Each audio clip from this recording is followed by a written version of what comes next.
Lengo letu sisi ni kuchukua kombe la ligi kuu na haijalishi tumetoa sare ngapi na mpinzani wetu. Hayo sio maneno yangu bali ni maneno ya kocha Pedro Gonçalves aliyoyatoa baada ya timu yake kuambulia sare ya mabao 2-2 mbele ya watani wao wa jadi Simba Sports Club kwenye mchezo wa ligi kuu ya NBC ambao ulichezwa kwenye dimba la Meja Jenerali Samuyo Mbweni jijini Dar es Salaam. Langu jina ni Aloisi Sagara, niko na Hassan Saddam. Tutaenda kuangazia kwa kina zaidi hii kauli ya kocha Pedro Gonçalves inamaanisha nini, lakini pia tutatupia jicho matukio makubwa ambayo yaliweza kujitokeza kwenye mchezo wa hapo jana. Vipi waamuzi uliwatazama, uliwaona waamuzi waliochezesha mechi ya dabi kutoka Morocco? Vipi tukio la Djigui Diarra kwa Libasa Gay? Vipi Depu na Ture pia? Kuna tukio lilikuwa pale. Wewe kwa upande wako mechi ilikuwaje jana? Utatujuza pia hapo kwenye uwanja wa comment. Langu jina kama nilivyokuambia ni Aloisi Sagara na natamani saa hizi nikuletee taarifa njema zaidi kutoka Yasi wakishirikiana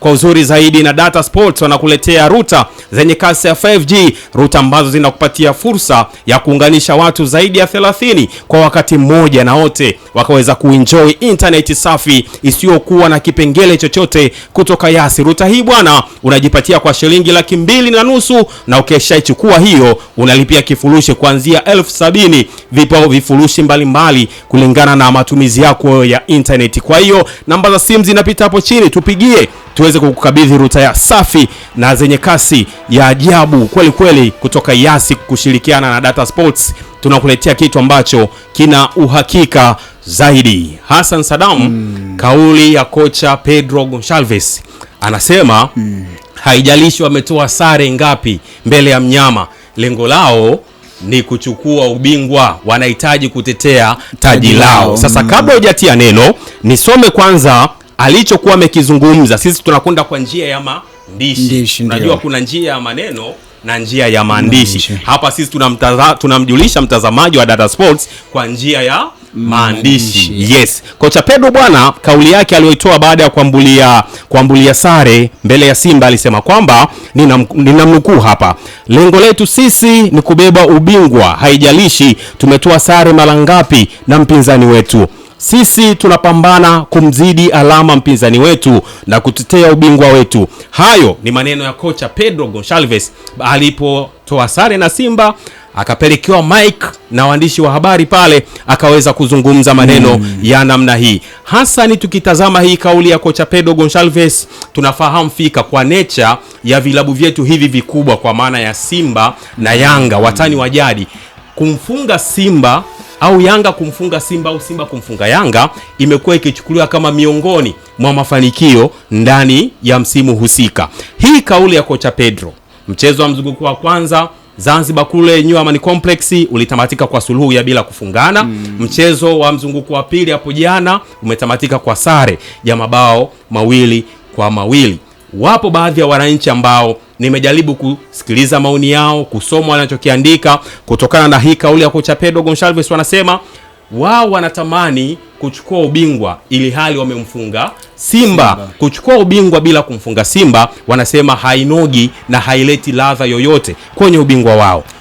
Ukimsikiliza kocha, unajua kocha ni tofauti na mashabiki. Ndio. Kocha anazungumza kwa yeye labda kwa kutokana na kile alichokabidhiwa. Kwa maana ya malengo. Wakati anapewa mkataba na Young Africans lazima kuna makubaliano yake ambayo alipewa, na miongoni mwa makubaliano anaenda akaambia mimi nahitaji nichukue ubingwa ambao klabu ya Yanga imekuwa ikiuchukua au hapa nyuma ambao amekuta tayari ni muendelezo. Kwa hiyo anaweza kwambia mimi malengo yangu haijalishi nacheza na nani, cha msingi mimi nipate alama ya kuhakikisha natetea taji langu. Ndio maana anakuambia anaendelea kumzidi mtani ambaye nani uhalisia na mzidi mshindani wake ambaye anashindana naye amemwacha alama 5. Huo ni uhalisia ambako kwa point alizonazo Simba na point alizonazo Yanga. Ukitazama kwenye michezo 19 Yanga aliocheza, Yanga amebuka na ushindi michezo 14, ametoa sare 9 kwenye michezo 20 yote. Okay, hesabu asilimia ushindi kwa Pedro Gonçalves ni asilimia 73.6. Hapo umesema 9 ni 6 bwana. Yes, ni 6 ndio. Shinda mechi 14, mechi 6 sare. Kwa ukimtazama kocha kwa malengo alionayo, haijalishi kutakuwa na nini, lakini anachohitaji ni alama na matokeo. Huyo ni kocha. Ndio. Sasa linapokuja dhana sasa ya mashabiki, sasa huyu ni kocha na malengo yake binafsi. Sasa kuna malengo ya mashabiki ambao tunao, ambao wao ni wawili Tanzania, tunaweza kusema ndo wakubwa wa mpira wa Tanzania. Dio. Simba na Yanga, ambao wao ndo wamekuwa wakiwa na ndo picha kubwa la soka, kwa sababu hawa ndo huyu Pedro Gonçalves leo anazungumza hivi. Hawa mashabiki kuna na mahali itafika watamkataa kama walivyomkataa mwingine Romain Folz ambaye alikuwepo mwanzo. Dio. Lakini hawa ndo wataweza kuendelea kumpigania. Hawa mashabiki ambao wanazungumza, wao wanaweza kuwa na falsafa zao ambazo tayari wao wamejitengenezea, yani, kama ni utani wa jadi, utani wao ambao wanao kwamba ndio tumechukua ubingwa, lakini kwenye ubingwa wetu hatuna raha kwa sababu hatujamfunga. Ndio maana leo Simba nakwambia kwenye ile mara 4 yake mfululizo huko nyuma ambaye alichukua ubingwa, alikuwa anachukua ubingwa lakini kuna muda hamfungi mtani. Yes. Ambao anakuambia ndio tumechukua ubingwa lakini ubingwa hauwi mtamu kwa sababu hajamfunga mpinzani wetu. Kwa sasa ambayo ilikuwa imetengenezwa tayari, Yanga alikuwa amemdominate Simba kumfunga mechi 7 mfululizo. Yes. Niliwahi kumnukuu shabiki mechi 6. Nilimnukuu shabiki mmoja wa klabu ya Simba alizungumza neno kama una hamu ya kitu fulani. Ndio. Akasema sisi hamu ya ubingwa hatuna, lakini tuna hamu ya kumfunga Yanga. Watoto walikuwa na malengo ya kukomesha utawala. Huyo ni shabiki wa Simba. Yeye akakwambia hata ubingwa tusipoupata msimu huu, lakini cha msingi tumemfunga Yanga. Ndiyo. Kwa sababu tuna hamu ya muda mrefu. Hao ni mashabiki wa Simba. Kwa ina maana kwenye hii misimu minne ambayo Yanga amekuwa bingwa, bingwa na furaha kubwa kwa sababu nyingi zake amemfunga mtani. Yes. Yaani kwenye hizi hata mara 2 ameweza kumfunga mtani akimpa alama zote. Kwenye hizo nyingi Hasani. Amempa alama zote. Kuna zile bao 5. Akiwa anampa alama zote 6. Kwa ina maana ile furaha yake na kumekamilika. Kwa Pedro anaweza kuzungumza yeye kama kocha kutokana na mikataba yake alokabidhiwa na nature labda na anachokihitaji yeye binafsi, lakini kuna hicho ambacho mashabiki wao wanakihitaji ambao ni utamaduni tayari umetengenezwa. Lakini miongoni mwa ndio maana akasema shabiki anavyotazama mpira, kocha anavyotazama mpira ni watu wawili tofauti. Yeye shabiki, mwalimu anaweza kufanya sababu shabiki akauliza, "Wewe ungelimwacha fulani angefanya kitu fulani." Yule akiingia akafanya vizuri, mashabiki wanaweza kasifia, au akiingia akafanya vibaya tulisema bora angelimwacha fulani. Lakini mwalimu yeye anajua kwani ameona kitu gani. Kwa hiyo ina maana hata kwa matokeo aliyopata Pedro yeye anaweza kwambia cha msingi mimi naendelea kumzidi ambaye anashindana naye, na uhakika mwisho wa siku nitanyanyua kwapa. Wewe jambo umenifunga ndio ni furaha kwa mashabiki, lakini hujanyanyua umepata nini? Alama 3 ulizozipata ndio umechukua alama 3. Mimi nimechukua 1. Nimechukua kombe. Yaani wewe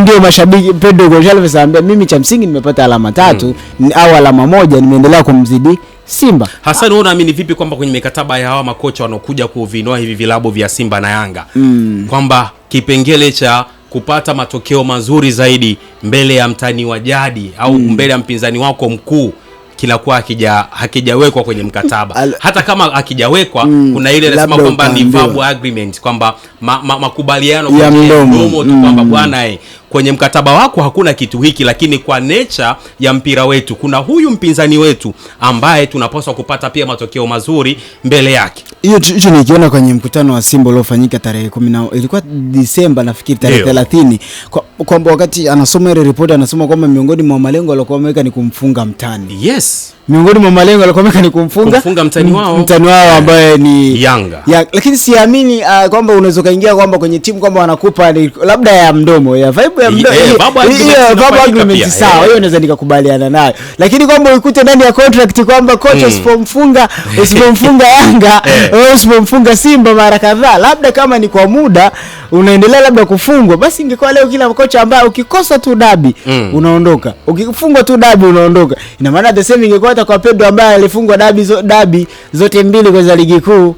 Hasani, tuachane na hiyo sasa, kauli ya kocha Pedro Gonçalves tutupie jicho kwenye matukio makubwa pia ambayo yalitokea kwenye mchezo wa hapo jana. Unajua jana watu tulienda live hapa Dada Sports baada ya mchezo, lakini pengine mtu alikuwa anaingilia huku yanatokea huku kutokana na pressure. Simba anaanza kuongoza bao 2 zinarudi zote, kwa hiyo mtu anaweza kuwa asielewe vizuri kitu ambacho kinakuwa kinaendelea unaendelea kwa wakati huo.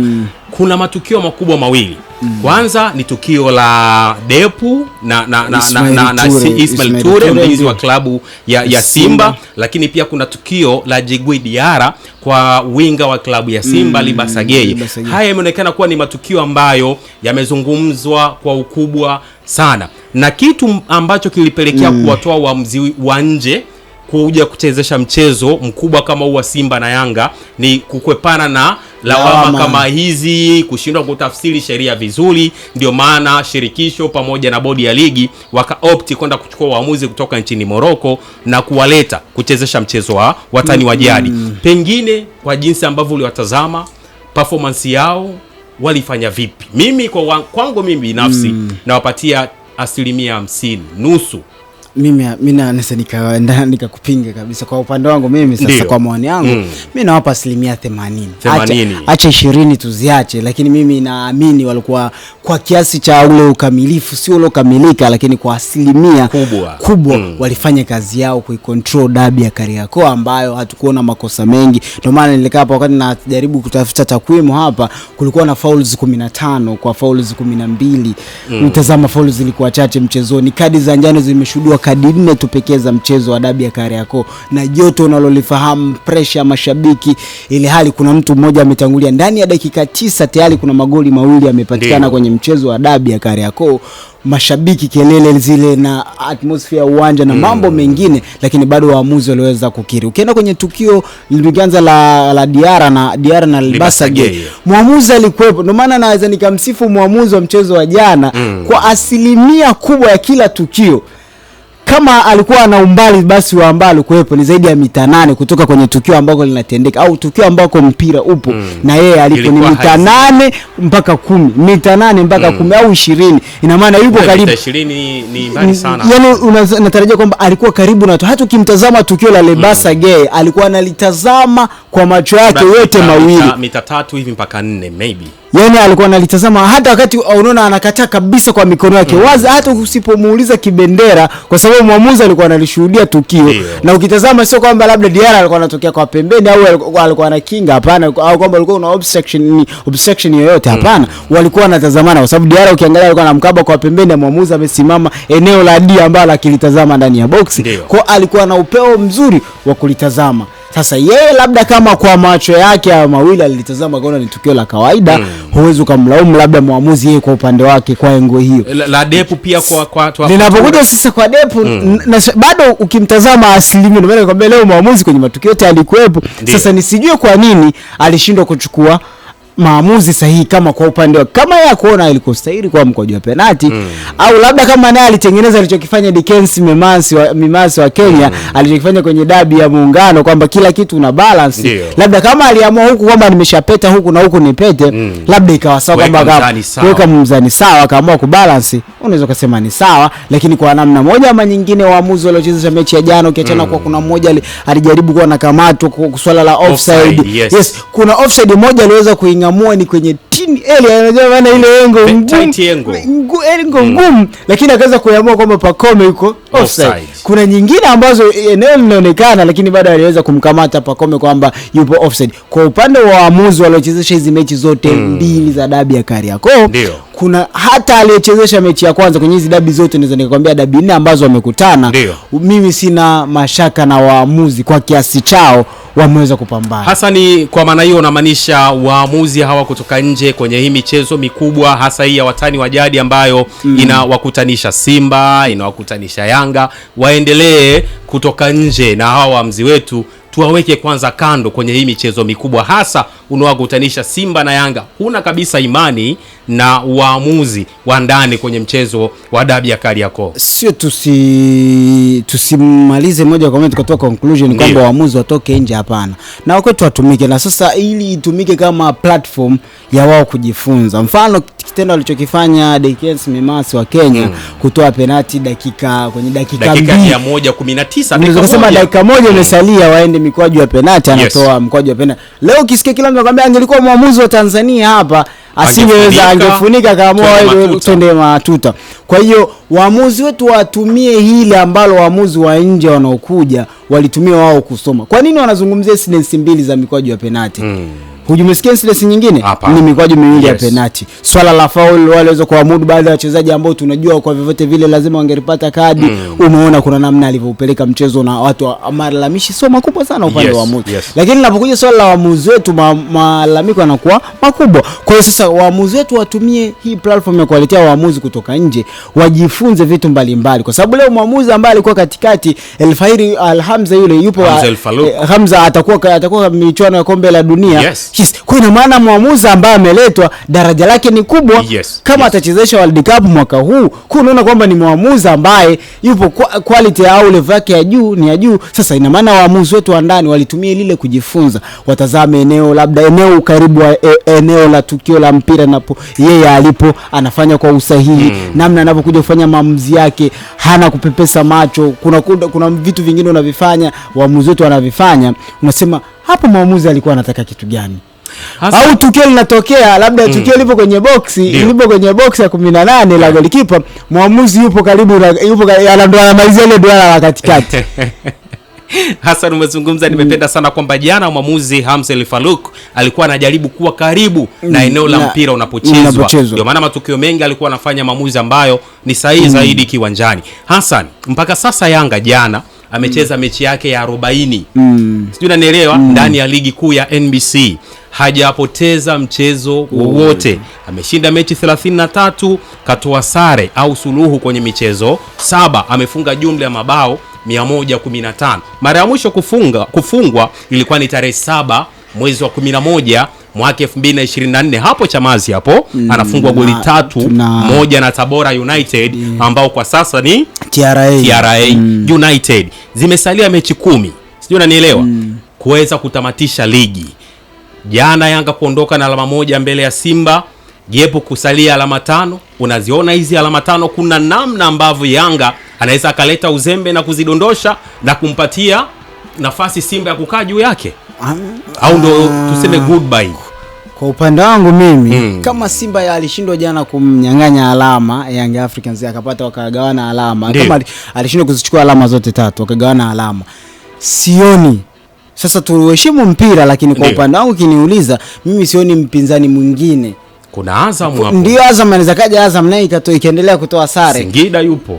Sina imani ya Singida kwa TRA tena yupo hapo. Hapana. Hata kwa hiyo waamini Wagosi wakaya. Hata Wagosi wakaya walikaza lakini mwisho wa siku alama 3 waliziacha. Yaani ukiachana kwa yote walifanya kazi kubwa yote ndani ya dakika 88 ya mchezo. Dube anaweka kati. Kwa hiyo kwa Yanga quality yake alionayo ni bora. Huo ndio uhalisia kwamba na wachezaji anao, kikosa anacho cha kuipatia matokeo. Kwa ina maana kama mpinzani sasa tuache mpira ufanye yote, kwa sababu hamna alikuwa anaamini kama Yanga angetoa na sare na TRA United. Hamna mtu alikuwa anaamini kama Yanga angelipata sare na Mtibwa Sugar. Kwa hiyo kinapokuja sasa swala la lingine ni kuheshimu mpira, lakini heshima ya klabu ya Young Africans zinabaki kuwa pale pale, kwamba kama Simba alishindwa kuzipunguza lile gap la alama mbele ya Yanga na tayari Yanga anaongoza na anauona kiu cha ubingwa anacho.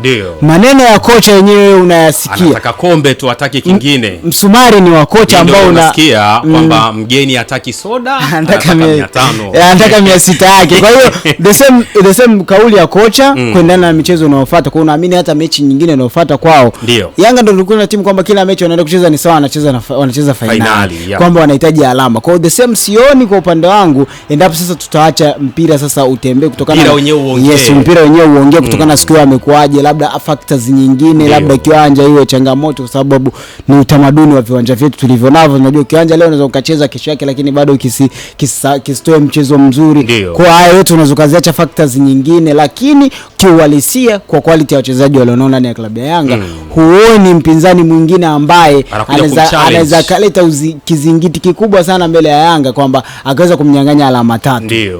Kwa ufupi zaidi, Simba wafanye nini? Washinde mechi zao tu wenyewe sasa. Acha Simba ashinde mechi zake. Ndio maana tukasema sasa hizi Simba anatutakia kufanya.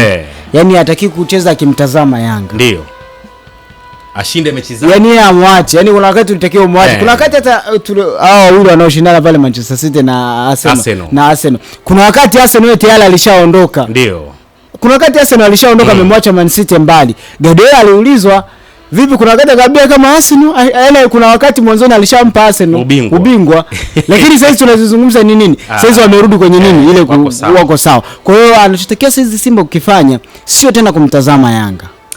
Anabidi ashinde mechi zake. Huyo ni Hassan Sadamu anasema wanachopaswa kukifanya Simba hivi sasa wao ni kushinda mechi zao. Tunakikumbuka hapo nyuma pia kwenye msimamo yuko Azam FC pia anaitafuta nafasi walau ya kushiriki michuano ya kombe la ligi ya mabingwa barani Afrika msimu unaofuata, kwa sababu msimu ulioisha ule wameshiriki kombe la shirikisho. Kwa hiyo Simba anachopaswa kukifanya hivi sasa wao ni kushinda michezo yao tu, basi litakalotokea mbele ya safari hiyo ndio itakuwa football yenyewe. Lakini nawe pia nakupatia nafasi kauli ya kocha Pedro Gonçalves kusema kwamba wao haijalishi wametoa sare ngapi na mtani wao wa jadi, bali wanahitaji kukusanya alama na kuchukua kombe. Wao umechukuliaje? Shabiki wa Yanga tunafahamu siku zote wananchi mnapenda furaha bwana, na furaha kubwa ni kuhakikisha mnapata matokeo mazuri mbele ya watani wenu wa jadi. Weka komenti yako hapo, sisi tutakuja tuitazame na vipindi vinavyofuata. Basi kama itakuwa imetukonga nyoyo mimi Hasani au hata Florence Renatus, basi tunaweza kuja kuigusa bwana. Kuna shabiki mmoja wa Yanga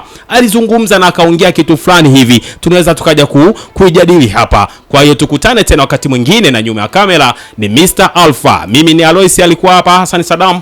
Bye bye.